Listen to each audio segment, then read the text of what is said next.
From high above, the world unfolds into a dramatic tapestry of green and grey. We are drifting over the Andes, where peaks claw at the sky and valleys plunge into shadow. Here, on a remote ridge nestled between two colossal mountains, lies the lost city of Machu Picchu. Its stone structures, bathed in the crisp mountain light, seem to grow from the very rock. The air is thin, the slopes are relentlessly steep, a wild and untamed landscape that would challenge modern builders. Yet, here it stands, a testament to a civilization that mastered this vertical world. To understand the marvel of Machu Picchu, we must first understand the people who built it. The Inca Empire, though relatively short-lived, was one of the most remarkable civilizations in the Americas. Rising from their heartland in the Cusco Valley around the 13th century, they embarked on a period of extraordinary expansion. Through a combination of conquest, diplomacy, strategic alliances, they came to rule a vast territory that stretched for thousands of miles along the spine of the Andes, a land of deserts, lush jungles, and jagged high mountains. They built an extensive network of roads, some 25,000 miles in total. An army of chasqui runners connected the far-flung empire with astonishing speed. Sophisticated terraces allowed crops at extreme altitudes. Without iron tools or the wheel, they relied on bronze, stone, human power, ropes, ramps, and levers. And they recorded with quipus, knotted cords rather than writing.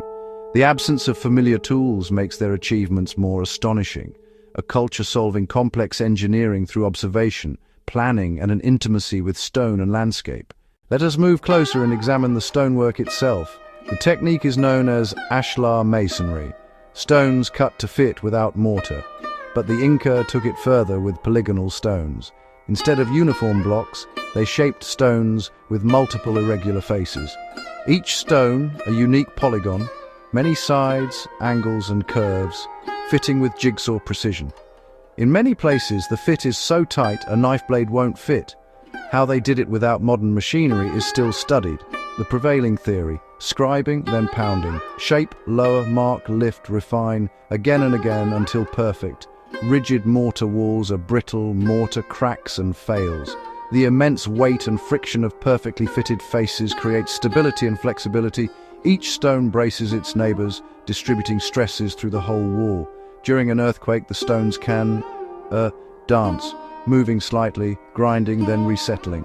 Tight, complex joints allow small play, absorbing and dissipating energy. The wall doesn't fight the earthquake, it moves with it, surviving for over 500 years. While the visible stonework captures the imagination, secrets lie buried beneath. Building on steep, unstable mountain slopes presents an enormous challenge, especially during heavy rains or violent earthquakes.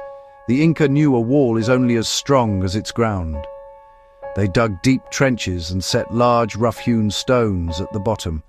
This base distributed weight and provided firm footing. Above came smaller stones, gravel, and sometimes sand. The aggregate shifted and compacted, absorbing vibrational energy, decoupling wall from ground motions.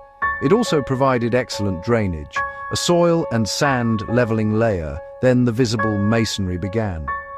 Often the hidden foundation is deeper than the visible wall is high. Their walls stand today because resilience was designed from the bottom up. Many Inca walls, especially long terrace retainers, do not stand perfectly vertical. They lean slightly inward, a deliberate batter of about 5 degrees. It's a smart choice that boosts stability during earthquakes. The tilt uses gravity to press stones into the hillside, creating active compression. When seismic waves shake side to side and up and down, inclined walls see less disruptive motion. The inward lean helps resist horizontal shear, tightening joints under motion. It counters outward soil pressure, creating a stable equilibrium over time. Massive stones excel in compression, precisely the force emphasized by design. A simple, elegant solution, strengthening the wall without extra materials. The Inca built in concert with the mountain, gracefully leaning into their environment. In the high Andes, water can be as destructive as any earthquake. Rainy seasons turn stable soil into heavy, unstable slurry. Water builds behind walls, creating hydrostatic pressure that can cause collapse. The Inca integrated comprehensive drainage into terraces, plazas, and buildings. Terraces break slopes into steps, dramatically slowing runoff and erosion. Behind and beneath walls, porous layers filter and drain water instead of pooling. Weep holes act as pressure relief valves, letting built-up water escape. Surface canals collect and direct water down controlled paths, slowing surface flow, draining the subsoil, releasing pressure, holistic hydrology. These walls resist earthquakes in part because they're not fighting water. Today, cutting-edge tools let us study these structures in unprecedented detail. Terrestrial laser scanning and drone photogrammetry build precise digital twins. We can measure stone geometry, inclination angles, and subtle variations. Simulations apply virtual quakes, revealing how stresses flow and walls dance and resettle. Groundwork and radar confirm deep gravel layers, base stones, and hidden channels. Consensus: profound respect for effective, intuitive design. In essence, the Inca achieved seismic isolation centuries before it was formalized. Flexible joints, deep foundations, and drainage, proved by both earth and code. Individual stones rock and slide, preventing catastrophic failure. The mortarless polygonal design dissipates seismic energy exceptionally well. These walls are a living library of engineering knowledge, principles that weathered quakes and storms still guide us.